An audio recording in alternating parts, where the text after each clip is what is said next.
ಪ್ರಾಯೋಗಿಕ ಕಾರ್ಯಕ್ರಮ. ನಿಮಗೊಂದು ಟಾಸ್ಕ್ ಅಂತ ಹೇಳ್ಬೋದು, ಅಥವಾ ಭಗವಂತನ ಪರೀಕ್ಷೆ ಅಂತ ಹೇಳ್ಬೋದು. ಏನೋ ಈಗ ರೀಸೆಂಟ್ ಈ ಕ್ಲಾಸ್ ನಡೀತಾ ಇರ್ಬೇಕಾದ್ರೆ ನಡೆದಂತ ಒಂದು ಘಟನೆ ನಿಮ್ ಇದ್ರಿಗೆ ಹಂಚ್ಕೊಳಕ್ ಇಷ್ಟಪಡ್ತೀನಿ. ತದನಂತರದಲ್ಲಿ ಇವತ್ತು ಮುದ್ರೆಗಳ ಬಗ್ಗೆ, ಯಾರು ಯಾವ ಮುದ್ರೆಯಿಂದ ಯಾವ ಸಮಸ್ಯೆಯಿಂದ ಹೊರಗೆ ಬಂದ್ರಿ, ಮುದ್ರೆಯನ್ನು ಬಳಕೆ ಮಾಡಿ ಅಂತಕ್ಕಂಥ ಅನುಭವವನ್ನು ಹಂಚ್ಕೋಬೇಕಾಗುತ್ತೆ ಪ್ರಾಕ್ಟಿಕಲ್ನಲ್ಲಿ. ಅದು ಯಾರು ಇಲ್ಲ ಅಂದ್ರೆ ನಾನು ಹೊಸ ಒಂದು ಮುದ್ರೆ ಬಗ್ಗೆ ಎಕ್ಸ್ಪ್ಲನೇಷನ್ ಕೊಡ್ತೀನಿ. ಅದಕ್ಕಂತ ಪೂರ್ವದಲ್ಲಿ ಈಗ ರೀಸೆಂಟ್ ನಡೆದಂತ ಘಟನೆ ಬಗ್ಗೆ ಹಂಚ್ಕೊಳ್ತೀನಿ. ಏನಂತಂದ್ರೆ, ಕ್ಲಾಸ್ ಕೇಳ್ತಾ ಇರ್ಬೇಕಾದ್ರೆ ಊರ್ ಪಕ್ಕದಲ್ಲೇ ನಮ್ದು ಮನೆ ಇರೋದ್ರಿಂದ ಊರ್ ಒಳಗಿಂದ ಒಂದು ನಾಯಿ ಒಂದು ದೊಡ್ಡದಾದ ಕೋಳಿಯನ್ನು ಹಿಡ್ಕೊಂಡ್ಬಿಟ್ಟಿದೆ. ಅದ್ ಬೆನ್ನತ್ತಿಗೆ ಬಂದಿದ್ದಾರೆ, ಹಿಡ್ಕೊಂಡತ್ತಿ ಹಿಡೀರಿ ಯಾರು ಅಂತೇಳಿ. ಅದು ನನ್ನ ಮನೆ ಪಕ್ಕ ಬಂತು. ನಾನು ಕೋಳಿ ಒದ್ರದನ್ನ ಕೇಳಿ ಹಿತ್ಲಾಗ ಹೋದೆ. ಅದನ್ನ ಉಳಿಸ್ಬೇಕು ಅನ್ನೋ ಉದ್ದೇಶಕ್ಕೆ ನಾನು ಹೊರಗಡೆ ಹೋದಾಗ ಆ ಅಮ್ಮ ನೋಡಿದ್ರು, ಅಣ್ಣ ಅದು ಕೋಳಿ ಹಿಡ್ಕೊಂಡು ಹೋಗ್ತಾ ಇದೆ, ಅದ್ನೇನಾದ್ರು ಮಾಡಿ ಹೊಡಿಸೋಣ, ನಾಯಿ ಹೊಡಿಸ ಅಂತೇಳಿ ಬೆನ್ನತ್ಕೊಂಡು ಹೋದೆ. ನನ್ಗೆ ಎಷ್ಟು ಸಾಧ್ಯನೋ ಅಷ್ಟು ಮೊಬೈಲ್ ಆನ್ ಇದೆ, ಓಡ್ತಾ ಇದ್ದೇನೆ. ಎಷ್ಟು ಟ್ರೈ ಮಾಡಿದ್ರು ಅದು ನಾಯಿ ಬಿಡ್ಲಿಲ್ಲ, ಕಚ್ಕೊಂಡ್ ಹೋಗ್ಬಿಡ್ತು. ಅದನ್ನ ತುಂಬಾ ದೂರ ಆಯ್ತು, ನನಗೆ ದಮ್ ಹತ್ತು, ಅದನ್ನ ಉಳ್ಸಕ್ ಆಗ್ಲಿಲ್ಲ. ಒಂದ್ ಕಡೆ ಕೋಳಿ ಉಳ್ಸಕ್ ಆಗ್ಲಿಲ್ಲ ಅಂತ ವ್ಯತ್ಯೆ ಆಯ್ತು, ಒಂದ್ ಕಡೆ ಪ್ರಯತ್ನ ಪಟ್ಟು ಆಹಾರ ಸಿಕ್ತಲ್ಲ ನಾಯಿಗೆ ಅಂತೇಳಿ ಒಂಥರ ಅನಿಸ್ತು. ನನ್ನ ಮನಸ್ಸು ಎರಡು ತರನು ಹೇಳ್ತು. ಇಲ್ಲಿ ಏನ್ ಹೇಳ್ಬಹುದು ನಾವು, ಎಷ್ಟೇ ಪ್ರಯತ್ನ ಪಟ್ರು ಕೋಳಿ ಜೀವ ಉಳಿಯಕ್ ಆಗ್ಲಿಲ್ಲ, ಅದ್ರ ಕರ್ಮನೋ. ನಾಯಿ ನಾನ್ ಪ್ರಯತ್ನ ಪಟ್ಟಿದ್ದೆ, ನನ್ನ ಫಲ ಅದು, ನಾ ತಿನ್ಲೇಬೇಕು, ಅನುಭವಿಸ್ಬೇಕು ಅಂತಕ್ಕಂಥದ್ದು ಅದ್ರ ಪ್ರಯತ್ನ, ಅದು ಫಲನೋ. ಇನ್ ಏನ್ ಹೇಳಿಕ್ ಬಿಡ್ತೀರಾ, ಯಾರ್ಯಾರಿಗೆ ಮನಸ್ಸಿಗೆ ಏನ್ ಅನಿಸ್ತು, ಒಂದಿಬ್ಬರಿಗೆ ಅವಕಾಶ ಕೊಡ್ತೀನಿ ನಾನು. ಇಲ್ಲಿ ಏನ್ ಹೇಳಕ್ ಇಷ್ಟ ಪಡ್ತೀರಾ, ಯಾರಾದ್ರೂ ಹ್ಯಾಂಡ್ ರೈಸ್ ಮಾಡ್ಬೋದಲ್ಲ? Yes, Anuradha madam, welcome.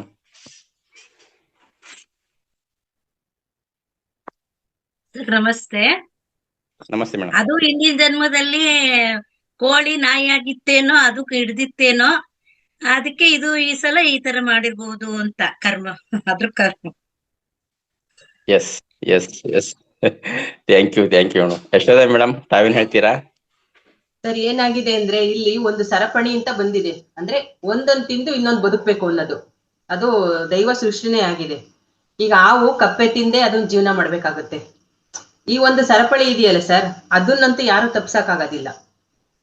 S yes S ನಿಜ ನಿಜ ಮೇಡಮ್. ನೋಡಿ ಎಷ್ಟು ಅದ್ಭುತ ಇರುತ್ತೆ ಜೀವನ, ಪ್ರಪಂಚ.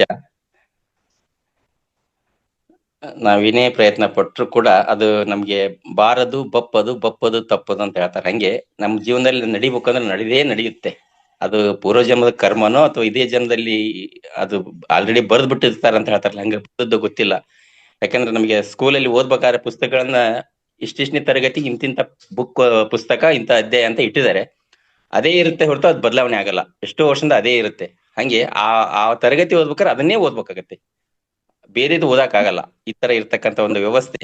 ಹಂಗೆ ಅವರವರ ಕರ್ಮ, ಅವರವರ ಪುಣ್ಯ ಫಲಗಳನ್ನ ಅವರೇ ಅನುಭವಿಸ್ತಾರೆ. ಅದು ಜೀವರಾಶಿಗೂ ಸಂಬಂಧಪಟ್ಟದ್ದು. ಎಲ್ಲರಿಗೂ ಕೂಡ, ಮನುಷ್ಯರಿಂದ ಹಿಡಿದು ಎಲ್ಲರಿಗೂ ಕೂಡ ಅದು ಅನುಭವಿಸ್ಲೇಬೇಕು ಅಂತಕ್ಕಂಥದ್ದು ಇಲ್ಲಿ ನಾವು ಮನ್ಗಾಣಬಹುದು. ಕಮಲಾ ಮೇಡಮ್, ಮಾತಾಡಿ. ನಮಸ್ತೆ ಸರ್, ನಮಸ್ತೆ. ನನ್ನ ಕಣ್ಮುಂದೆ ನಡೆದಿದ್ದೊಂದು ದೃಶ್ಯ ನಿಮ್ಗೆ ಹೇಳ್ತೀನಿ. ಒಂದ್ ಹಳ್ಳಿಲಿ 5-6 ನಾಯಿಗಳು ಒಂದ್ ಆಡ್ಮರಿನ ಕಚ್ಕೊಂಡ್ಬಿಟ್ಟಿದ್ವು. ನನ್ನ ಹತ್ರ ಚಿಕ್ಕ ಮಗು ಬೇರೆ ಕಂಕ್ಳಲ್ಲಿತ್ತು, ಆದ್ರೂ ನಂಗೆ ಬೇಜಾರಾಗ್ತಿತ್ತು. ನನ್ ಫ್ರೆಂಡು ನಾನು ಅದನ್ನ ಓಡಾಡ್ಸಿ, ನಾಯಿಗಳನ್ನೆಲ್ಲ ಓಡಿಸಿ ಆ ಆಡ್ಮರಿನ, ಅವ್ರ ಓನರ್ ಇರ್ಲಿಲ್ಲ, ಹೊಲದ ಹತ್ರ ಹೋಗಿದ್ರು, ಅದನ್ನ ತಂದು ನಮ್ಮನೆ ಹತ್ರ ಕಟ್ಟಾಕೊಂಡ್ವಿ. ನಮ್ಮನೆ ಸುತ್ತ ನಾಯಿಗಳು ಓಡಾಡ್ತಾ ಇತ್ತು. ಎಷ್ಟು ಅವಾಯ್ಡ್ ಮಾಡಿದೀವಿ, ಆದ್ರೆ ಅದನ್ನ ಅವ್ರ ಓನರ್ ಬಂದಾಗ ಕೊಟ್ಟಾಗ ಅವರು ಹಾಸ್ಪಿಟ್ಲಿಗೆಲ್ಲ ಕರ್ಕೊಂಡೋಗಿ ಅದಕ್ಕೆ ಬ್ಯಾಂಡೇಜ್ ಎಲ್ಲ ಹಾಕೊಂಡು ಟ್ರೀಟ್ಮೆಂಟ್ ಕೊಡಿಸ್ಕೊಂಡ್ ಬಂದ್ರು. ನನಗೇನ್ ಅನ್ನಿಸ್ತು, ಇವ್ರು ಈಗ ಹೊಟ್ಟೆ ಉರ್ಕೊಂಡು ಟ್ರೀಟ್ಮೆಂಟ್ ಕೊಟ್ರು, ಮುಂದೊಂದಿನ ಅದನ್ನ ಅವರೇ ಕತ್ತರಿಸ್ಕೊಂಡು ತಿಂತಾರಲ್ಲ ಅಂತ ನನ್ನ ಒಳಗೆ ಅದು ಒಂಥರ ಅನ್ನಿಸ್ಬಿಡ್ತು. ನಾಯಿಗಳಿಗೆ ಸಿಗ್ಬೇಕಿತ್ತ, ಇಲ್ಲ ಇವ್ರಿಗೆ ಸಿಕ್ಕಿದ್ ಒಳ್ಳೇದಾ ಏನು ಅಂತಾನೆ ಕನ್ಫ್ಯೂಸ್ ಆಗ್ಬಿಟ್ಟೆ ನಾನು. ಯಾಕಂದ್ರೆ ಅದು ಒಂದಿನ ಯಾರಿಗಾದ್ರೂ ಬಲಿ ಆಗ್ಲೇಬೇಕಿತ್ತು. ಅದು ಅವರು ಸಾಕಿದಂತವ್ರಿಗೆ ಅದು ದಕ್ತು. ಈ ಉತ್ತರಕ್ಕೂ ನನಗೆ ಪ್ರಶ್ನೆ ನನ್ಗೆಲ್ಲಿ ಪ್ರಶ್ನೆ ಆಗೇ ಉಳ್ದಿದೆ ಅದು ಕೂಡ. ಎಸ್, ನಿಜ ನಿಜ ಮೇಡಮ್. ನಾನು ಆ ಕುರಿಮರಿ ನಾನಾಗಿದ್ರೆ ಏನಾಗ್ತಿತ್ತು ಹಂಗಾರ. ಇಲ್ಲಿ ಯಾರು ಅಟ್ಲೀಸ್ಟ್ ನಾಯಿಗಳಿಗಾದ್ರೂ ಆಹಾರ ಆಗಿದ್ರೆ ಅವು ತೃಪ್ತಿ ಪಡ್ತದ್ದು. ಕಷ್ಟಪಟ್ಟು ನಾನು ಹಿಡ್ಕೊಂಡು ಹೋಗಿದ್ದು, ಕಚ್ಕೊಂಡದ್ದು, ತಿಂದದ್ರ ತೃಪ್ತಿ ಪಡ್ತಿದ್ದು. ಈ ಅಮ್ಮ ಬಂದು ನಾನು ಉಳಿಸಿದ್ಲು. ಬಟ್ ನಾನೇನ ಇವನು ಸಾಕಿದ, ಚೆನ್ನಾಗಿ ಮುದ್ದಾಗಿ ಹೊಟ್ಟೆ ತುಂಬಾ ಆಹಾರ ಕೊಟ್ಟು ಸಾಕಿದ. ಒಂದ್ ದಿವ್ಸ ನನ್ನ ಕತ್ತರಿಸಿಕೊಂಡು ತಿನ್ನಲ್ಲ, ಏನಿದೆ ಜೀವನ. ಎಸ್, ನಿಜ, ನಿಮ್ಮ ಆಲೋಚನೆ ಕೂಡ ಸರಿ ಇದೆ ಹೌದು. ಮೇಡಮ್. ಯಾಕಂದ್ರೆ ಆ ಕುತ್ತಿಗೆಗೆ ಗಂಟೆ ಕಟ್ಟಿರ್ತಾರೆ ಆ ಮಗು ಆಗಿದ್ದಾಗೆಲ್ಲ. ಅದು ನೋಡಿದೀನಿ ನಾನು. 1 ವರ್ಷ ಅಲ್ಲೇ ಬಾಡಿಗೆ ಮನೆ ಮಾಡ್ಕೊಂಡಿದ್ವಿ. ಆ ಗಂಟೆ ಕಟ್ಟೋದೇನು, ಅದನ್ನ ಮುದ್ದಾಡೋದೇನು, ಅವ್ರ ಮಕ್ಳುಗಳೆಲ್ಲ ಬಂದಾಗ ಅದಕ್ಕೊಂದ್ ಪೆಟ್ನೆ ಇಡ್ತಾರೆ ಆಡ್ಮರಿಗೆ. ಅದನ್ನ ಮುದ್ದಾಡ್ಸಿ ಹುಷಾರಿಲ್ದೆ ಇದ್ದಾಗೆಲ್ಲ ಅದಕ್ಕೆ ನಾಟಿ ಔಷಧಿ ಎಲ್ಲ ಕೊಟ್ಟು ಅದು ಕಾಲ್ಗೆ ಬ್ಯಾಂಡೇಜ್ ಎಲ್ಲ ಹಾಕಿ ಅದನ್ನೊಂದಿನ ಇವರೇ ಕತ್ತರಿಸಿ ತಿನ್ನುವಾಗ ಇದು ಯಕ್ಷ ಪ್ರಶ್ನೆ ಹಾಗೆ ನನ್ನೊಳಗೆ ಉಳ್ಕೊಂಡಿತ್ತು ಸರ್. ನಿಜ ಮೇಡಮ್. ಅನ್ಸುತ್ತೆ ಹರಕೆಗೆ ತಂದ ಕುರಿ ಕಟ್ಟಿದ ತೋರಣವ ಮೇಯ್ದಿತ್ತು, ಚಪ್ಪರಿಸಿ ಮೇಯ್ದಿತ್ತು ಅಂತ ಹೇಳ್ತಾರೆ ಬಲ್ಲವರು. ಅಂದ್ರೆ ಅದಕ್ಕೆ ಏನ್ ಗೊತ್ತ, ಇನ್ನೊಂದ್ ಸ್ವಲ್ಪ ಹೊತ್ತಿ ನನ್ ಕತ್ತರಿಸ್ತಾನ, ನಾನ್ ತೋರಣ ತಿಂದಂಗೆ ನನ್ನನ್ನೇ ಇವ್ರು ತಿಂತಾರ ಅನ್ನೋದು ಅದಕ್ಕೆ ಗೊತ್ತಿರ್ಲಿಲ್ಲ. ಹಂಗೆ ನಾವ್ ಇನ್ನೊಂದಿನ ಹಂಗೆ ಬಕ್ರೀದ್ ಹಬ್ಬಕ್ಕೆ ನಾವು ವಾಕಿಂಗ್ ಹೋಗ್ಬೇಕಾದ್ರೆ 10 ಆಡು ಕುರಿಗಳನ್ನ ಮಿಕ್ಸ್ ಅಲ್ಲಿ ಕಟ್ಟಿದ್ರು. ಒಂದಾದ್ಮೇಲೆ ನಾನು ಈ ಕಡೆಯಿಂದ ಹೋಗ್ಬೇಕಾದ್ರೆ ಜಾಸ್ತಿ ಇತ್ತು, ಆ ಕಡೆಯಿಂದ ಬರ್ಬೇಕಾದ್ರೆ 4 ಕಡಿಮೆ ಆಗಿತ್ತು. ಎಲ್ಲವೂ ಆ ಕತ್ತರಿಸೋ ಕಡೆನೇ ನೋಡ್ತಾ ಇದ್ವು. ನಾನು ಆಲ್ರೆಡಿ ಧ್ಯಾನಕ್ ಬಂದಿರ್ಲಿಲ್ಲ ಇನ್ನ ಅವಾಗ. ಅಂದ್ರೆ ನಂಗೆ ಮೊದ್ಲಿಂದಾನು ಇದೊಂದಿದೆ, ಪ್ರಾಣಿ ಹಿಂಸೆ ಯಾಕಪ್ಪ ಇದು ಅಂತ.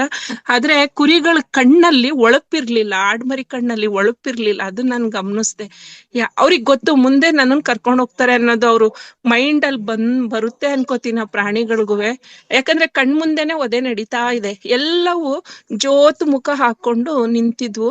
ಅಪ್ಪ ಯಾಕಪ್ಪ ಇದು ತಪ್ಪಿಸ್ಬಾರ್ದ ಇದ್ನ ಅಂತ ನಾನು ಅನ್ಕೊಂಡ್ ಬಂದೆ. ಅದ್ ಯಾವಾಗ ತಪ್ಪುತ್ತೋ ಅದ್ ನಮ್ಗ್ ಗೊತ್ತಿಲ್ಲ, ಒಟ್ಟಲ್ಲಿ ನಮ್ಮ ಇದ್ರಲ್ಲಿ ಅದು ಬೇಡ ಅಂತ ಅನ್ನಿಸ್ಕೊಂಡ್ ಬಂದೆ.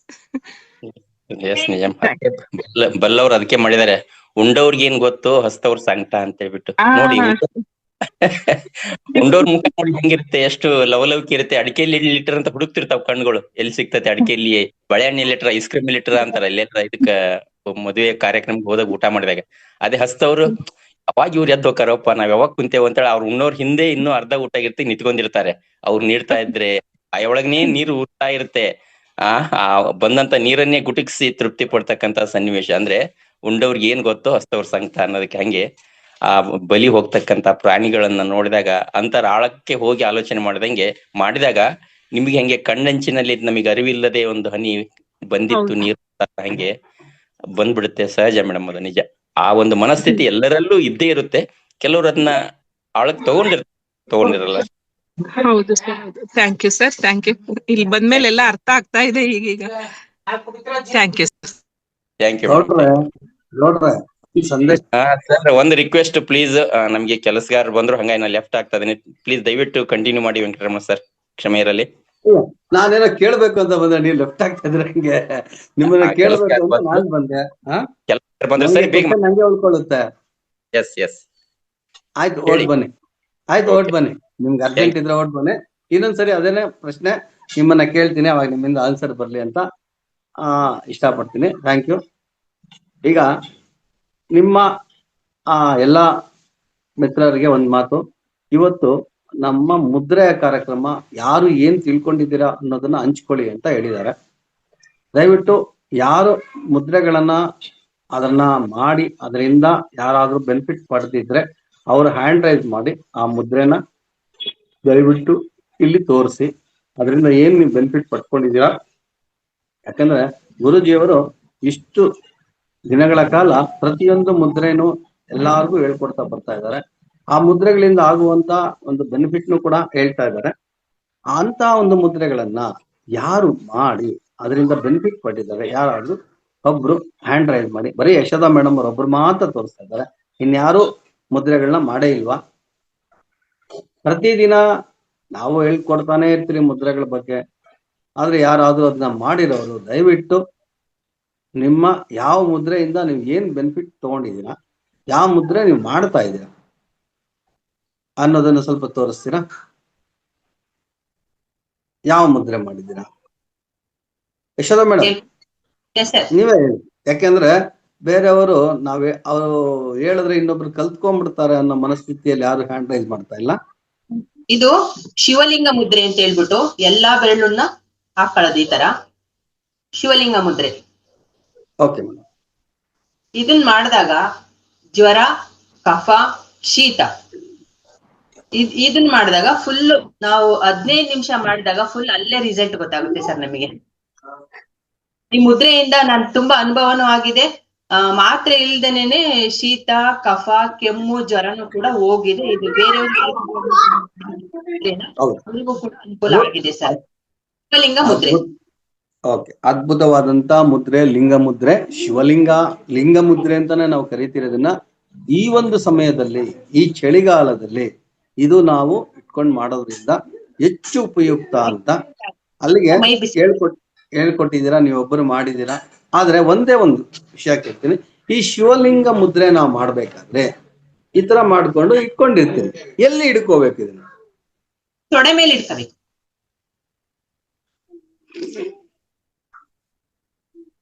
ನಮ್ಮ ಮಣಿಪುರ ಚಕ್ರ ಉತ್ಪನ್ನ ಆಗುವಂತ ಸ್ಥಳ ಯಾವುದು? ಮಣಿಪುರ ಚಕ್ರ. ನಮ್ಮ ಎದೆಗಿಂತ ಸ್ವಲ್ಪ ಕೆಳಭಾಗದಲ್ಲಿ ಅದನ್ನ ಎದೆಯಿಂದ ಸ್ವಲ್ಪ ಕೆಳಭಾಗದಲ್ಲಿ ಇಟ್ಕೊಂಡು ಮಣಿಪುರ ಚಕ್ರದ ಹತ್ರ ಶಾಖೋತ್ಪನ್ನ ಆಗುವಂತ ಸ್ಥಳ, ಇಲ್ಲಿ ಶಾಖೋತ್ಪನ್ನ ಆಗತ್ತೆ. ಈ ತರ ಇಟ್ಕೊಂಡು ನಾವು ಮಾಡೋದು ತುಂಬಾ ಒಳ್ಳೇದು. ಯಾಕಂದ್ರೆ ಎಲ್ಲಾರು ಏನ್ ಮಾಡ್ತಾರೆ, ನಮ್ ಮಡಿಲಲ್ಲಿ ಇಟ್ಕೊಂಡ್ಬಿಡ್ತೀರಿ ಕಾಲಗಳನ್ನ.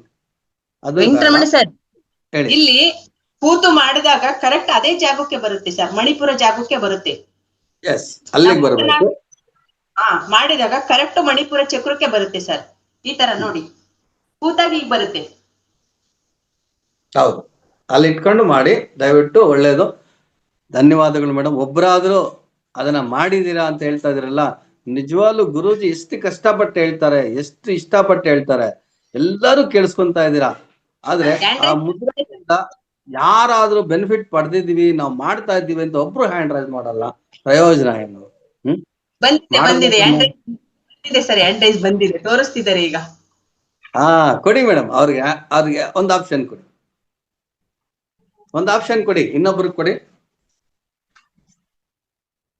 ನಮಸ್ತೆ ಸರ್. ನಾನು ಇದನ್ನೇ ಹೇಳ್ಬೇಕು ಅಂತಿದ್ದೆ ಸರ್. ಮೊನ್ನೆ ಹೇಳಿದ್ರು ಯಶೋಧ ಮೇಡಮ್ ಲಿಂಗ ಮುದ್ರೆ ಮಾಡೋದ್ರಿಂದ ಏನ್ ಪ್ರಯೋಜನ ಆಗತ್ತೆ ಅಂತ. ನಾನು ಮಾಡ್ತಿದ್, ನಮ್ಮ ಅಣ್ಣನ ಮಗಳಿಗೆ ಇನ್ನ 7th ಸ್ಟ್ಯಾಂಡರ್ಡ್ ಅವಳು. ರಾತ್ರಿ ಎಲ್ಲ ಜ್ವರ ಬಂದೈತೆ ಅಂತ ಇನ್ನೇನ್ ಸ್ಕೂಲ್ ಬಿಡ್ಬೇಕಿತ್ತು ಅವಳು. ಆದ್ರೆ ಸ್ಕೂಲ್ ಬಿಡೋ ಇದ್ರಾಗ ಇರ್ಲಿಲ್ಲ ಅವಳು. ಡ್ಯಾನ್ಸ್ ಕ್ಲಾಸಿಗೆ ಹೋಗ್ಬೇಕು ನಾನು ಅಂತ ಹೇಳಿ ನಾನು ಹೋಗೋದೇ ಸಹಿ ಅಂತ ಅಂದ್ಲು. ಆಮೇಲೆ ರಾತ್ರಿ ಕೂರ್ಸಿ ಸ್ವಲ್ಪ ಹೊತ್ತು ಧ್ಯಾನ ಮಾಡು ಅಂದ್ರೆ ಮಾಡ್ತಿರ್ಲಿಲ್ಲ.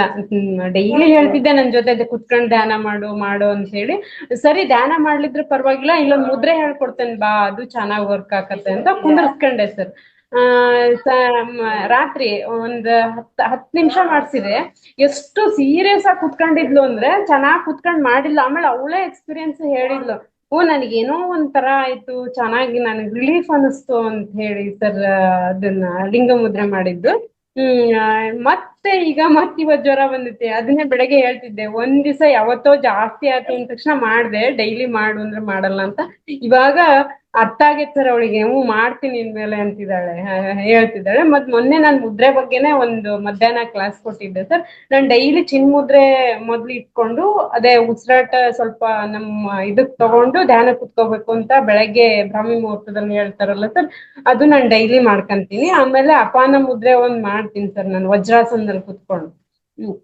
ಇದೆರಡು ಮಾಡೋದ್ರಿಂದ ಹೊಟ್ಟೆ ಕ್ಲೀನ್ ಆಗತ್ತೆ. ಫುಲ್ ಏನೋ ಒಂಥರ ನಮ್ಗದು ಮೋಷನ್ ಕ್ಲಿಯರ್ ಆಗ್ಲಿಲ್ಲ ಅಂತಂದ್ರುನು ಅದು ಚೆನ್ನಾಗಿ ಬೆನಿಫಿಟ್ ಆಗುತ್ತೆ ಸರ್. ಅದೊಂದು ಹೇಳಕ್ ಇಷ್ಟಪಡ್ತೀನಿ. ಇದೆರಡು. ಆಮೇಲೆ ಮಕ್ಳಿಗೆ ನಾನು ಮಾಡಿಸ್ತಿದ್ದೀನಿ ಸರ್. ಪ್ರತಿ ಭಾನುವಾರ ಬರ್ತಾರೆ, ಒಂದ್ 10 ಈ ವಾರ 10 ಜನ, ಅದ್ರ ಹಿಂದ್ ವಾರ ಒಂದ್ 8 ಜನ ಬಂದಿದ್ರು. ಮಕ್ಳಿಗೆಲ್ಲ ಧ್ಯಾನ ಮುದ್ರೆ ಫಸ್ಟ್ ಸ್ವಲ್ಪ ಪ್ರಾಣಾಯಾಮ ಮಾಡಿಸ್ತೀನಿ, ಚಿನ್ಮುದ್ರೆ ಬಗ್ಗೆ ಹೇಳ್ಕೊಟ್ಟಿದೀನಿ. ಆಮೇಲೆ ಒಂದ್ 20 ನಿಮಿಷ ಧ್ಯಾನನೂ ಮಾಡಿಸ್ತೀನಿ ಸರ್. ಕತೆ ಎಲ್ಲ ಹೇಳ್ತಾರೆ, ಬಹಳ ಖುಷಿಯಿಂದ ಬರ್ತಿದ್ದಾರೆ ಹುಡುಗರು. ನನ್ಗೆ ಹೇಳಕ್ ಇಷ್ಟಪಡ್ತೀನಿ ಸರ್. Thank you sir. ಧನ್ಯವಾದಗಳು ಮೇಡಮ್, ಧನ್ಯವಾದಗಳು. ಈಗ ಎಲ್ಲಾರು ಮಾಡ್ತಾ ಇದ್ದೀರಾ ಅಂದ್ರೆ ನಮಗೂ ಸಂತೋಷ ಆಗುತ್ತೆ.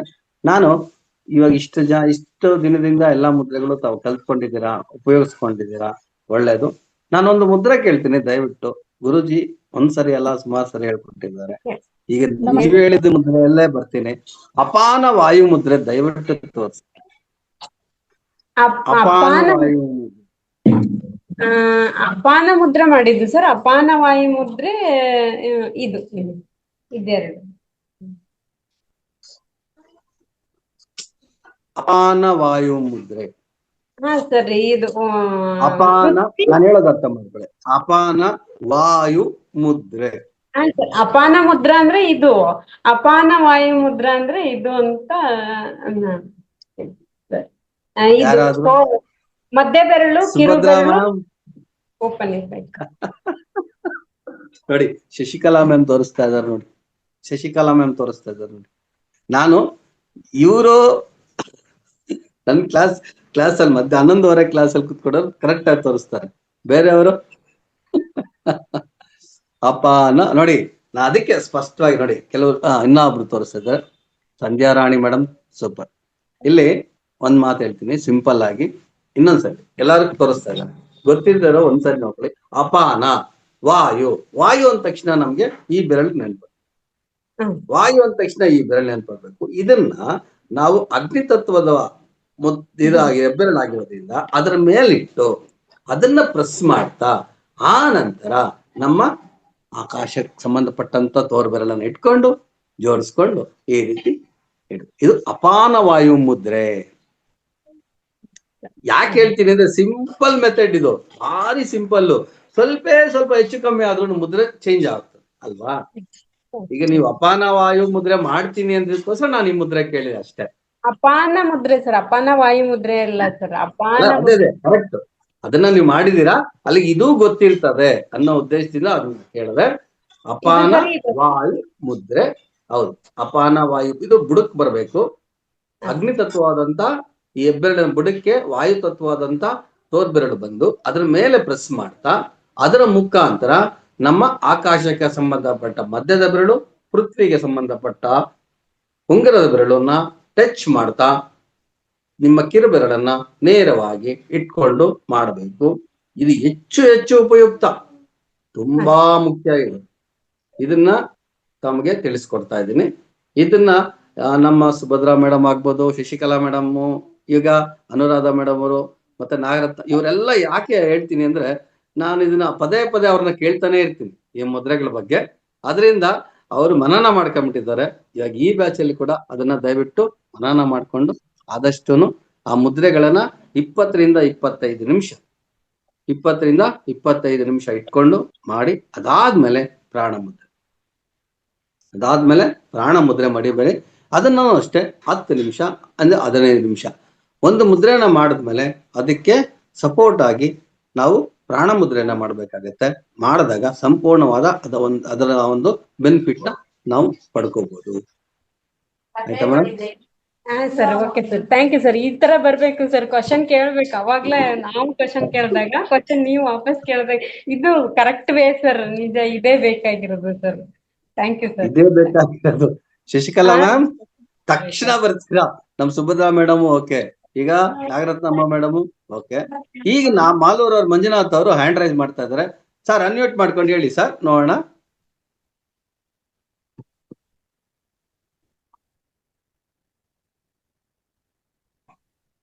ಅನ್ಮ್ಯೂಟ್ ಆಪ್ಷನ್ ಕೊಟ್ಟಿದ್ದೀನಿ ನೋಡಿ, ಅನ್ಮ್ಯೂಟ್ ಮಾಡ್ಕೊಳ್ಳಿ. ನಮಸ್ತೆ ರಮೇಶ್ ಸರ್.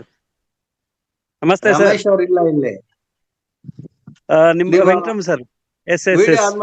ವಿಡಿಯೋ ಆನ್ ಮಾಡ್ಕೊಳ್ಳಿ. ಫ್ರೆಶ್ ಇಲ್ಲ ಸರ್, ಹಂಗಾಗಿ. ಹೌದಾ, ಸರಿ. ಈಗ ವೆಂಕಟರಮಣ ಸರ್ ನಮಸ್ತೆ. 2 ನಿಮಿಷ ನಾನೇ ಮಾತಾಡ್ಬಿಡ್ತೀನಿ. ನಾನ್ ನಿಮ್ಮನ್ನ ಭೇಟಿಯಾಗಿ ಬಹುಶಃ ಒಂದು 2 ತಿಂಗಳಾಗಿರ್ಬೇಕು ಅಂತ ಅನಿಸ್ತದೆ ವೆಂಕಟರಮಣ ಸರ್. ಹೌದು. ಅವತ್ತು ನಾನ್ ನಿಮ್ ಜೊತೆ ಮಾತಾಡ್ತಾ ಇದ್ದೆ, ನೀವು ಮತ್ತೆ ನಿಮ್ಮ ಸ್ನೇಹಿತರುಗಳ ಜೊತೆ ನಾನು ಮಾತಾಡ್ತಾ ಇದ್ದೆ. ಆವತ್ತಿನ ಮಂಜುನಾಥನಿಗೂ ಇವತ್ತಿನ ಮಂಜುನಾಥನಿಗೂ ಈ ಧ್ವನಿಯಲ್ಲಿ ಮಾತನಾಡ್ತಕ್ಕಂಥದ್ರಲ್ಲಿ ಏನಾದ್ರೂ ಬದಲಾವಣೆಯನ್ನ ನೀವು ಕಂಡಿದ್ದೀರಾ ವೆಂಕಟರಮಣ ಸರ್? ಭಾರಿ ಬದಲಾವಣೆ ಇದೆ. ನಾನು ಅದನ್ನ ಹೇಳಿದೆ ನಿಮ್ಗೆ ಯಾವಾಗಲೇ. ನೀವು ಹೇಳಿದ್ದನ್ನ ಒಂದು ಇದಿದೆಯಲ್ಲ ವಾಕ್ಯ ಜೋಡಣೆ, ನಮ್ಮ ನಾಗಬಾಕ ಮೇಡಮ್ ಅವ್ರಿಗೆ ಹೇಳಿದ್ರಲ್ಲ ನೀವು, ಅವಾಗ್ಲೇ ನಾನು ಗಮನಿಸಿದೆ. ಅದಕ್ಕೆ ಎಷ್ಟು ಉತ್ತಮವಾದ ಸ್ಥಿತಿಯಲ್ಲಿ ಬರ್ತಾ ಇದ್ದೀರಾ ಅಂತಾನೆ ಅನ್ಕೊಂಡು ನಾನು ಅದಕ್ಕೆ ಹೇಳಿದ್ದು ಎಷ್ಟು ಬದಲಾವಣೆ ಆಗಿದೆ ಅಂತ. ಆ ಬದಲಾವಣೆಗೆ ಏನಾದ್ರೂ ಕಾರಣ ಆಗಿದ್ರೆ ಅದಕ್ಕೆ ಬಹಳ ಪ್ರಮುಖವಾಗಿರ್ತಕ್ಕಂಥ ಕಾರಣ ಈ ಪಿರಮಿಡ್ ಜಗತ್ತು, ಪಿರಮಿಡ್ ಮಾಸ್ಟರ್ಗಳು, ನಿಮ್ಮ ಜ್ಞಾನ, ಮತ್ತೆ ನೀವು ಈ ಕ್ಲಾಸ್ಗಳಲ್ಲಿ ಏನ್ ಮುದ್ರೆಗಳನ್ನ ಹಂಚಿಕೆ ಮಾಡ್ತಾ ಇದ್ದೀರಿ, ಮುದ್ರೆಗಳ ಮುಖಾಂತರವಾಗಿ ಏನ್ ಜ್ಞಾನದ ಹಂಚಿಕೆಯನ್ನ ಮಾಡ್ತಾ ಇದ್ದೀರಿ, ಈ ಮುದ್ರೆಗಳು ಅಂತೇಳಿ ವಿಶೇಷವಾಗಿ ನಾನು ಹೇಳೋದಕ್ಕೆ ಬಯಸ್ತೇನೆ ವೆಂಕಟರಮಣ ಸರ್. ನೀವು ಮುದ್ರೆಗಳನ್ನ ಹೇಳ್ಕೊಟ್ಟ ಮೇಲೆ ನಾನು ಅಪಾನ ಮುದ್ರೆಯನ್ನ ನಿರಂತರವಾಗಿ ಪ್ರಯತ್ನ ಮಾಡ್ಲಿಕ್ಕೆ ಶುರು ಮಾಡಿದೆ. ಎಲ್ಲೋ ಒಂದು ವಿಡಿಯೋದಲ್ಲಿ ನೋಡ್ತಾ ಇದ್ದೆ ವೆಂಕಟರಮಣ ಸರ್, ಈ ಮುದ್ರೆಗಳು ಅಂತಕ್ಕಂಥದ್ದು ಮನುಷ್ಯನ ದೇಹಕ್ಕೆ ಫಿಸಿಯೋಥೆರಪಿ ರೀತಿಯಲ್ಲಿ ಕೆಲಸ ಮಾಡ್ತದೆ ಅಂತೇಳಿ ಲಕ್ಷ್ಮೀ ಶ್ರೀನಿವಾಸ ಗುರುಜಿ ಹೇಳುವಂಥದ್ದನ್ನ ನಾನು ನೋಡಿದೆ. ನಿಮ್ ಮುದ್ರೆಗಳನ್ನ ಕೇಳ್ತಾ ಕೇಳ್ತಾ ಎಲ್ಲೋ ಒಂದು ಕಡೆ ಮುದ್ರೆಗಳ ಬಗ್ಗೆ ಅಪಾರವಾಗಿರ್ತಕ್ಕಂಥ ಆಸಕ್ತಿ ಬೆಳೆದ್ಬಿಡ್ತು ವೆಂಕಟರಮಣ ಸರ್. ಹಂಗಾಗಿ ಸಾಕಷ್ಟು ವಿಡಿಯೋಗಳನ್ನ ನೋಡ್ತಾ ಹೋದೆ. ನಿಜಕ್ಕೂ ಕೂಡ ಈ ಮುದ್ರೆಗಳನ್ನ ನೋಡ್ತಾ ಹೋದ್ರೆ ವಿಸ್ಮಯ ಅನಿಸ್ತದೆ ಸರ್. ಇದರ ಪರಿಣಾಮಗಳು ನಮ್ಗೆಲ್ಲ ಎಲ್ಲೋ ಒಂದ್ 5 ನಿಮಿಷ ಒಂದ್ ದಿನಪತ್ರಿಕೆಯನ್ನ ಎತ್ಕೊಂಡು ಓದೋದಕ್ಕೋ ಒಂದು ಪುಸ್ತಕವನ್ನ ಓದೋದಕ್ಕೋ ಆಸಕ್ತಿನೇ ಬರ್ತಿರ್ಲಿಲ್ಲ. ಎಲ್ಲೋ ಒಂದು ಕಡೆ ಈ ಅಪಾನ ಮುದ್ರೆಯನ್ನ ಮಾಡ್ಲಿಕ್ಕೆ ಪ್ರಾರಂಭ ಮಾಡಿದ ಮೇಲೆ ಇವತ್ತು ನಾವು 5 ನಿಮಿಷ ಅಲ್ಲ, 2 ಗಂಟೆ 3 ಗಂಟೆ ನಿರಂತರವಾಗಿ ಪುಸ್ತಕಗಳನ್ನ ಯಾವುದೇ ಬೇಸರ ಇಲ್ಲದೆ ಓದ್ಲಿಕ್ಕೆ ಸಾಧ್ಯ ಆಗ್ತಾ ಇದೆ ಸರ್. ಏನಾದ್ರೂ ನಾವು ಶಾಲಾ ಕಾಲೇಜು ದಿನಗಳಲ್ಲಿ ಈ ಮುದ್ರೆ ನಮಗೆ ಸಿಕ್ಕಿಬಿಟ್ಟಿದ್ರೆ ನಮ್ಮ ಬದುಕುಗಳಲ್ಲಿ ಅದ್ಭುತಗಳಾಗ್ಬಿಡ್ತಾ ಇತ್ತು ಸರ್. ಹಂಗಾಗಿ ನಾನು ವೆಂಕಟರಮಣ ಸರ್ಗೆ ಹೇಳುವಂಥದ್ದು, ಈ ಮುದ್ರೆಗಳು ವಿಶೇಷವಾಗಿ ತಮ್ಮಂತವರ ಮುಖಾಂತರವಾಗಿ ಇವತ್ತು ಒಬ್ಬ ವೆಂಕಟರಮಣ ಸರ್ ಅಲ್ಲ, ಲಕ್ಷಾಂತರ ವೆಂಕಟರಮಣ ಸರ್ಗಳು ಈ ಜಗತ್ತಿಗೆ ಬೇಕಾಗಿದೆ ಸರ್. ನಿಮ್ಮಂತ ಮುದ್ರೆಯನ್ನ ಹೇಳ್ಕೊಡ್ತಕ್ಕಂಥವ್ರು ನಾವು ಮನೆ ಮನೆಗೆ ತಲುಪಲಿಕ್ಕೆ ಸಾಧ್ಯ ಆಗೋದಿಲ್ಲ, ಎಲ್ಲೋ ಕಷ್ಟ ಸಾಧ್ಯ. ಹಳ್ಳಿಗಳಿಗೆ ತಲುಪೋದಕ್ಕೆ ಎಲ್ಲೋ ಒಂದ್ ಕಡೆ ಕಷ್ಟ ಸಾಧ್ಯ. ಯಾಕೆಂದ್ರೆ ನಾವು ಸಾರ್ವಜನಿಕ ಬದುಕಿನಲ್ಲಿ ನಾವು ನೋಡ್ತಾ ಇದ್ದೇವೆ ಜನರನ್ನ ತಲುಪುವಂಥದ್ದು ಎಷ್ಟು ಕಷ್ಟ ಅಂತ ಹೇಳಿ. ವಿಚಾರಗಳನ್ನ ಜನರಿಗೆ ತಲುಪಿಸುವಂಥದ್ದು ಅಷ್ಟು ಸುಲಭ ಅಲ್ಲ. ಇವತ್ತಿನ ಸಾರ್ವಜನಿಕ ವ್ಯವಸ್ಥೆಯಲ್ಲಿ ಏನಾದ್ರೂ ಮಾತನಾಡ್ಬೇಕು ಅಂತ ಹೇಳಿದ್ರೆ, ಏನಾದ್ರೂ ಒಂದು ಸಮಾವೇಶ ಕನ್ವೆನ್ಷನ್ಗಳನ್ನ ಮಾಡ್ಬೇಕು ಅಂತ ಹೇಳಿದ್ರೆ ಅವ್ರಿಗೆ ದುಡ್ಡು ಕಾಸನ್ನ ಕೊಟ್ಟು ಕರ್ಕೊಂಡ್ ಬಂದು ಕೂರಿಸಿ ಅವರಿಗೆ ಜ್ಞಾನ ಹಂಚಿಕೆ ಮಾಡ್ಬೇಕಾಗಿದೆ.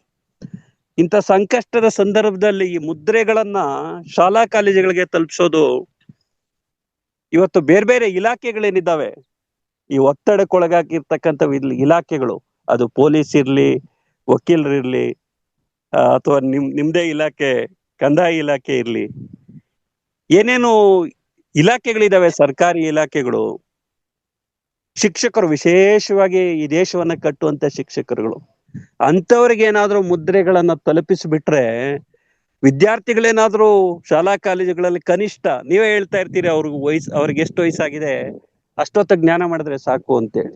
ಅವ್ರಿಗೆ ಎಷ್ಟು ವಯಸ್ಸಾಗಿದೆಯೋ ಅಷ್ಟೊತ್ತೇನಾದ್ರೂ ಈ ಮುದ್ರೆಗಳನ್ನ ಮಾಡ್ಬಿಟ್ರೆ ನಿಜಕ್ಕೂ ಕೂಡ ಅದ್ಭುತಗಳು ಸೃಷ್ಟಿಯಾಗ್ಬಿಡುತ್ತೆ ವೆಂಕಟರಮಣ ಸರ್. ನಮ್ಗೇನಾದ್ರೂ ಆ ದಿನಗಳಲ್ಲಿ ಸಿಕ್ಬಿಟ್ಟಿದ್ರೆ ಬಹುಶಃ ನಾವು ಹೆಚ್ಚು ಓದಿ ಏನಾದ್ರೂ ಒಂದು ಜೀವನದಲ್ಲಿ ಸಾಧನೆ ಮಾಡ್ಲಿಕ್ಕೆ ಸಾಧ್ಯ ಆಗ್ತಾ ಇತ್ತು. ಹಂಗಾಗಿ ಸರ್ ನಾನು ಹೆಚ್ಚಿಗೆ ಮಾತನಾಡ್ಲಿಕ್ಕೆ ಹೋಗೋದಿಲ್ಲ ವೆಂಕಟರಮಣ ಸರ್. ಆಮೇಲೆ ಇನ್ನೊಂದು ನನ್ನ ಅನುಭವವನ್ನ ಹಂಚ್ಕೊಳ್ಳಿಕ್ಕೆ ಇಷ್ಟಪಡ್ತೇನೆ. ನಿಮ್ಮ ಹತ್ರ ಎಲ್ಲ ನಾನು ಹೇಳ್ತಾ ಇರ್ತೀನಿ, ನಾನು ಬೆಂಗಳೂರಿನ ಮಾವತಾರ್ ಫೌಂಡೇಶನ್ ಹತ್ರದಲ್ಲಿದ್ದೇನೆ. ಗುರುಜಿಯವರನ್ನ ನಾನು ಹೋದಾಗ್ಲೆಲ್ಲ ಕರಿತಾ ಇದ್ದೆ, ಸರ್ ದಯವಿಟ್ಟು ನೀವು ನಮ್ಮ ಮನೆಗೆ ಬರ್ಬೇಕು, ವಾಕ್ಯಬಲ್ ಡಿಸ್ಟೆನ್ಸ್ ಅಲ್ಲಿ ಇದೀನಿ ನಾನು ಅಂತೇಳಿ. ಸಾಕಷ್ಟು ಸಾರಿ ಅವರು ಎಲ್ಲೋ ಒಂದ್ ಕಡೆ ಬರಕ್ ಮನ್ಸು ಮಾಡಿರ್ಲಿಲ್ಲ. ಆ ಪುಣ್ಯನೂ ಕೂಡ ನಮ್ಗೆ ಸಿಕ್ಕಿರ್ಲಿಲ್ಲ. ಆದ್ರೆ ಒಂದ್ 2-3 ದಿನದ ಹಿಂದೆ ನಾನು ಹೋದಂತ ಸಂದರ್ಭದಲ್ಲಿ ನನ್ನ ಪುಣ್ಯನ ಏನೋ ಗೊತ್ತಿಲ್ಲ, ಕರೆದಾಗ ಎಲ್ಲೋ ಒಂದ್ ಕಡೆ ನನ್ನ ಆಹ್ವಾನವನ್ನ ಮನ್ಸಿ ಇವತ್ತು ಅವರು ಬಹಳ ಒತ್ತಡದಲ್ಲಿದ್ದಾರೆ. ಕಾರ್ಯಕ್ರಮಗಳನ್ನ ಮಾಡ್ತಾ ಬಹಳ ಬಿಡುವಿಲ್ಲದ ಒತ್ತಡದಲ್ಲಿದ್ದಾರೆ. ಆದ್ರೂ ಕೂಡ ನಮ್ಮಂತವ್ರ ಆಹ್ವಾನವನ್ನ ಮನ್ಸಿ ನಮ್ಮ ಮನೆಗೆ ಬಂದು ನಮ್ಮ ಕುಟುಂಬಕ್ಕೆ ಆಶೀರ್ವಾದವನ್ನ ಮಾಡಿ ಹೋದ್ರು. ಹಂಗಾಗಿ ರಂಗನಾಥ ಗುರುಜಿಗಳಿಗೆ ವಿಶೇಷವಾಗಿ ನಾನು ಧನ್ಯವಾದಗಳನ್ನು ಹೇಳೋದಕ್ಕೆ ಬಯಸ್ತೇನೆ. ಒಟ್ಟಾರೆ ನಾನು ಬಹಳ ಸಮಯ ತಗೊಳಕ್ ಹೋಗಲ್ಲ ವೆಂಕಟರಮಣ ಸರ್, ಅದ್ಭುತಗಳು ಸೃಷ್ಟಿ ಮಾಡುತ್ತೆ. ಆಮೇಲೆ ನಾನು ಇನ್ನೊಂದು ಪ್ರಶ್ನೆ ನಿಮ್ಗೆ ಕೇಳ್ಬೇಕು ಅಂತ ಅನ್ಸುತ್ತೆ ವೆಂಕಟರಮಣ ಸರ್. ಈ ಮುದ್ರೆಗಳೀಗ ನನ್ಗೆ ಅನಿಸ್ತಾ ಇದೆ, ಈ ಅಪಾನ ಮುದ್ರೆ ನೀವು 25 ನಿಮಿಷ ಹೇಳ್ತಾ ಇದ್ರಿ, ಬೇಡ ನನಗೆ ಇವತ್ತು 7-8 ಗಂಟೆ ಮಾಡ್ಬೇಕು ಅಂತ ಅನಿಸ್ತದೆ. ಈ ರೀತಿಯಲ್ಲಿ ನಿರಂತರವಾಗಿ ಯಾವ್ದಾದ್ರು ಒಂದು ಮುದ್ರೆಯನ್ನ ಮಾಡೋದ್ರಿಂದ ಏನಾದ್ರೂ ದುಷ್ಪರಿಣಾಮಗಳಾಗತ್ತಾ ವೆಂಕಟರಮಣ ಸರ್? ದಯವಿಟ್ಟು ಆ ಒಂದು ಕೆಲಸನ ಮಾಡಕೋಬೇಡಿ. ಮುದ್ರೆಗಳು ಮಾಡೋದಕ್ಕೂ ಧ್ಯಾನ ಮಾಡೋದಕ್ಕೂ ಭಾರಿ ವ್ಯತ್ಯಾಸ ಇದೆ. ಮುದ್ರೆಗಳನ್ನ ಎಷ್ಟು ಸಮಯ ಬೇಕೋ ಅಷ್ಟೇ ಮಾಡಬೇಕು. ಯಾಕೆಂದ್ರೆ ಇದು ಪಂಚತತ್ವಗಳು ನಮ್ಮ ಕೈಯಲ್ಲಿರೋದು. ಇಲ್ಲಿ ನಮ್ಮ ದೇಹಕ್ಕೆ ಎಷ್ಟು ಬೇಕೋ ಅಷ್ಟು ಮಾತ್ರ ನಾವು ತಗೋಬೇಕೆ ಹೊರತು ಹೆಚ್ಚಾಗಿ ತಗೊಂಡಾಗ ಅದು ದುಷ್ಪರಿಣಾಮ ಆಗುತ್ತೆ. ಆದ್ರಿಂದ ದಯವಿಟ್ಟು ಮಾಡಬೇಡಿ. ಕೇವಲ ಚಿನ್ಮುದ್ರೆ, ಜ್ಞಾನ ಮುದ್ರೆ ಒಂದು ಮಾತ್ರ ನಾವು ಎಷ್ಟೊತ್ತು ಬೇಕಾದ್ರೂ ಮಾಡ್ಕೋಬಹುದು. ಅದು ಬಿಟ್ಟು ಬೇರೆ ಎಲ್ಲಾ ಮುದ್ರೆಗಳು ಅದಕ್ಕೆ ಏನು ಸಮಯ ಕೊಟ್ಟಿದ್ದಾರೋ ಅಷ್ಟಕ್ಕೆ ಮಾತ್ರ ಅದನ್ನ ಉಪಯೋಗಿಸ್ಕೊಳ್ಳಿ. ಮತ್ತೆ ನಾವು ಮುದ್ರೆಗಳು ಇಟ್ಕೊಳ್ಳೋದು ಮೇಲ್ಮುಖ ಮತ್ತು ಕೆಳಮುಖ, ಒಂದು ನಮಗೆ ಬರೋದು, ಇನ್ನೊಂದು ನಮ್ಮಿಂದ ಹೋಗೋದು, ಈ ರೀತಿಯಾದ ಒಂದು ಕ್ರಿಯೆ ನಡೀತದೆ. ಆದ್ರಿಂದ ಅದರ ಸಮಯಕ್ಕೆ ಅನುಗುಣವಾಗಿ ಅದನ್ನ ಮಾಡೋದನ್ನ ಅಭ್ಯಾಸ ಮಾಡ್ಕೊಳ್ಳಿ. ಜೊತೆಗೆ ಮಂಜುನಾಥ್ ಸರ್, ನಿಮ್ಮ ಬದಲಾವಣೆ ಹೆಚ್ಚಾಗಿ ನನಗೆ ಕಾಣಿಸ್ತಾ ಇದೆ. ನೀವು ಯಾವಾಗ 2 ತಿಂಗಳಿಂದ ಮುಂಚೆ ನಾನು ಮಾತಾಡಿದ್ದ ಮಂಜುನಾಥ್ಗೂ ಇವತ್ತಿನ ಮಂಜುನಾಥ್ಗೂ ನಿಮ್ಮ ಮಾತಿನ ಮೇಲೆ ಹಿಡಿತ, ನಿಮ್ಮ ಧ್ಯಾನದಿಂದ ನಿಮ್ಮ ಮಾತಿನಿಂದ ಬರುವಂತ ಧ್ಯಾನದ ಮಾತುಗಳು ಅದ್ಭುತವಾಗಿದೆ. ನಿಜವಾಗ್ಲೂ ತುಂಬಾ ಅಳವಡಿಸ್ಕೊಳ್ತಾ ಇದ್ದೀರಾ. ಇದನ್ನ ಮುಂದುವರಿಸಿದ್ರೆ ನೀವು ಒಬ್ಬ ಉತ್ತಮವಾದ ಜ್ಞಾನಿಗಳಾಗಿ ನಿಮ್ಮಿಂದ ಹೆಚ್ಚು ಸ್ವಾಧ್ಯಾಯ ಸಿಗುತ್ತೆ ಅಂತ ನಾನು ಭಾವಿಸ್ತಾ ಇದ್ದೀನಿ. ಧನ್ಯವಾದಗಳು, ಮುಂದುವರಿಸಿ. ಧನ್ಯವಾದಗಳು. ಯಶೋಧ ಮೇಡಮ್. ಮಂಜುನಾಥ್ ಅವ್ರ ಬಗ್ಗೆ ಗುರುಗಳು ಮಾತಾಡ್ತಿದ್ರು. ಇದಕ್ಕೆ ಹೋಗಿದ್ವಲ್ಲ ಕಾರ್ಯಾಗಾರಕ್ಕೆ ಹೋದಾಗ, ಆಕ್ಯುಪ್ರೆಷರ್ ಕಾರ್ಯಾಗಾರಕ್ಕೆ ಹೋದಾಗ ಅವರು ಕೂಡ ಬಂದಿದ್ರು. ಅಲ್ಲಿ ಎಲ್ಲಾ ಕಡೆ ಓಡಾಡ್ಬೇಕಾದ್ರೂ ಕೂಡ ಮುದ್ರೆ ಇಟ್ಕೊಂಡೆ ಓಡಾಡ್ತಿದ್ರು. ಅದು ಅಬ್ಸರ್ವ್ ಮಾಡಿದ್ದು ಗುರುಜಿ ಅವರು ಅದೇ ರೀತಿ ಹೇಳಿದ್ದು. ಎಷ್ಟು ಬದಲಾವಣೆ ಆಗಿದೆ ಅವರಿಗೆ ಅಂದ್ರೆ ಎಲ್ಲಾ ಕಡೆನೂ ಮುದ್ರೆ ಹಾಕೊಂಡು ಓಡಾಡ್ತಿದ್ದಾರೆ. ಅವರಿಗೆ ಓದ್ಬೇಕು ಅನ್ನೋದು ಮುಂಚೆ ಇಂಟ್ರೆಸ್ಟ್ ಇರ್ಲಿಲ್ವಂತೆ. ಆ ಮುದ್ರೆ ಮಾಡ್ತಾ ಮಾಡ್ತಾ ಮಾಡ್ತಾ ಬುಕ್ ಓದಕ್ಕೆ ತುಂಬಾ ಅಡಿಕ್ಟ್ ಆಗ್ಬಿಟ್ಟಿದಾರಂತೆ. ಅದನ್ನಲ್ಲಿ ಎಲ್ಲಾರ ಹತ್ರನು ಗುರುಜಿ ಹಂಚ್ಕೊಂತಿದ್ರು. ಅದೊಂದು ಬಹಳ ಖುಷಿ ಆಯ್ತು.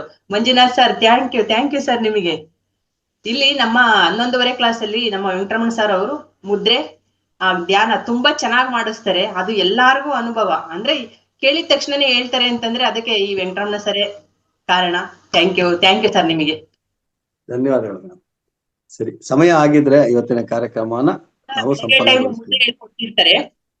ಬೆಳಗ್ಗೆ ಟೈಮ್ ಏನಾಗಿರುತ್ತೆ ಅಂದ್ರೆ ಎಲ್ಲರೂ ನಾವು ಲೇಡೀಸ್ ಏನ್ ಮಾಡ್ತೀವಿ, ಅಡಿಗೆ ಕಡೆ ತುಂಬಾ ತಿಂಡಿ, ಅಡಿಗೆ, ಮಕ್ಳು, ಸ್ಕೂಲ್ ಆ ಕಡೆ ಇರುತ್ತೆ. ಗಮನ ಏಕಾಗ್ರತೆ ಇರೋದಿಲ್ಲ. ನಾವು ಕೆಲ್ಸದ ಕಡೆ ಗಮನ ಇದ್ದಾಗ ಏಕಾಗ್ರತೆ ಇರೋದಿಲ್ಲ. ಗುರುಜಿ ಅವರು ಅಷ್ಟೊಂದು ಮುದ್ರೆಗಳನ್ನು ಹೇಳ್ಕೊಟ್ಟಿದ್ದಾರೆ. ಮತ್ತೆ ನಾವು ವಿಡಿಯೋ ನೋಡ್ಬೇಕು ಅಂತ ಅನ್ಸಿದ್ರು ಕೂಡ ಆ ಟೈಮೇ ಸಿಗಲ್ಲ ವಿಡಿಯೋ ನೋಡ್ಲಿಕ್ಕೆ, ಬೇರೆ ಬೇರೆ ಕೆಲ್ಸಗಳು ಇರ್ತವೆ. ಆದ ಕಾರಣ 11ನೇ ಕ್ಲಾಸ್ ಅಲ್ಲಿ ಎಲ್ಲಾ ಲೇಡೀಸ್ ಬಿಡುವಾಗಿ ಆ ವೀಕ್ಷಣೆ ಮಾಡೋದ್ರಿಂದ ಅದು ತಲೆಗೆ ಮಸ್ತಕಕ್ಕೆ ತುಂಬಿದೆ ಅಂತ ನಾನು ಹೇಳಕ್ ಇಷ್ಟಪಡ್ತೀನಿ. Thank you sir. ಧನ್ಯವಾದಗಳು. ಇವತ್ತಿನ ಕಾರ್ಯಕ್ರಮವನ್ನು ಸಂಪನ್ನಗೊಳಿಸೋಣ. ಯಾಕಂದ್ರೆ 8:20 ಆಗೋಯ್ತು. ಇನ್ನ ಸ್ಕೂಲ್ಗಳು ಮಕ್ಕಳಿಗೆ ಹೋಗ್ಬೇಕು ಅಂತ ನೀವು ಇದು ಮಾಡ್ತೀರಾ. ಇವತ್ತು ಕಾರ್ಯಕ್ರಮಕ್ಕೆ ಯಶೋಧ ಮೇಡಮ್. ನಮ್ಮ ವೆಂಕಟರಮಣ ಸರ್ ಯೋಗ ಹೇಳ್ಕೊಟ್ರು, ಪ್ರಾಣಾಯಾಮ ಹೇಳ್ಕೊಟ್ರು, ಅದ್ಭುತವಾದ ಧ್ಯಾನನೂ ಕೂಡ ಮಾಡಿಸಿದ್ರು. ಆಮೇಲೆ ಮುದ್ರೆಗಳ ಬಗ್ಗೆ ಹೇಳ್ಕೊಟ್ಟಿದ್ದಾರೆ. ಆಮೇಲೆ ಸೂರನಾಗಾಂಬಿಕಾ ಮೇಡಮ್ ಅವರು ಅಪಾರವಾದ ಹಿಮಾಲಯದಲ್ಲಿ ಆದಂತಹ ಅನುಭವವನ್ನು ಎಲ್ಲರೊಂದಿಗೆ ಹಂಚಿಕೊಂಡಿದ್ದಾರೆ. ಅವರ ಜ್ಞಾನಕ್ಕೆ, ಅವರ ಈ ನಡೆದುಕೊಂಡು ಬಂದಂತಹ ಕಷ್ಟ ಕಾರ್ಪಣ್ಯಗಳು ಏನಿದೆ ಅದನ್ನೆಲ್ಲ ದಾಟಿ, ಭವಬಂಧನವನ್ನೇ ದಾಟಿ ಇಲ್ಲಿಗೆ ಬಂದಿದ್ದಾರೆ ಅನ್ನಕ್ಕೆ ಈ ಆಧ್ಯಾತ್ಮನೇ ಒಂದು ಕಾರಣ ಆಗಿದೆ ಅಂತಾನೂ ಹೇಳಕ್ ಇಷ್ಟಪಡ್ಬಹುದು. ನಾಳೆನೂ ಅವ್ರದ್ದು ಕಂಟಿನ್ಯೂ ಆಗುತ್ತೆ. ಆಮೇಲೆ ಸಣ್ಣಗೌಡ್ರು ಸರು ವಿಚಾರ ಹಂಚ್ಕೊಂಡ್ರು. ವೆಂಕಟರಮಣ ಸರು ಕೂಡ ಮತ್ತೆ ಮುದ್ರೆಗಳ ಬಗ್ಗೆ ಪುನರ್ಮನನ ಮಾಡಿದ್ರು. ಇವರೆಲ್ಲರಿಗೂ ಕೂಡ ಎಲ್ಲಾ ಮಾಸ್ಟರ್ ಕಡೆಯಿಂದ, ನನ್ನ ಕಡೆಯಿಂದ ಆತ್ಮಪೂರ್ವಕ ಧನ್ಯವಾದಗಳು ಸರ್. Thank you.